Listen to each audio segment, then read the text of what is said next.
ನಮಸ್ತೆ ಸ್ನೇಹಿತರೆ.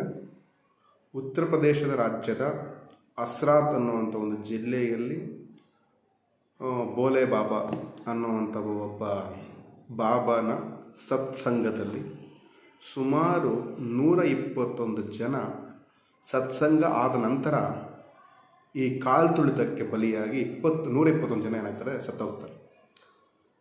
ಈ ಇಷ್ಟು ಜನ ಒಂದು 50,000ಕ್ಕಿಂತ ಜಾಸ್ತಿ ಜನ ಅಲ್ಲಿ ಸೇರಿರ್ತಾರೆ. ಆದರೆ 50,000ಕ್ಕಿಂತ ಜಾಸ್ತಿ ಜನ ಸೇರಿರ್ತಾರೆ. ಆದರೆ ಅಷ್ಟು ಜನ ಸೇರಿ ಆ ಕಾಲು ತುಳಿತಕ್ಕೆ ಕಾರಣ ಆಗಿದ್ದೇನಂತಂದರೆ, ಆ ಬೋಲೆ ಬಾಬನ ಪಾದದ ಕೆಳಗಡೆ ಇರುವಂತಹ ಧೂಳನ್ನು ಕಲೆಕ್ಟ್ ಮಾಡ್ಕೊಳ್ಳೋಕ್ಕೋಸ್ಕರ, ಅದನ್ನು ಪಡೆದುಕೊಳ್ಳೋಕ್ಕೋಸ್ಕರ ಇಷ್ಟು ಜನ ಹೋಗ್ತಾರೆ. ಅಲ್ಲಿ ತುಳಿತಕ್ಕೆ 120ಕ್ಕಿಂತ ಹೆಚ್ಚಿನ ಜನ ಸತ್ತೋಗ್ತಾರೆ.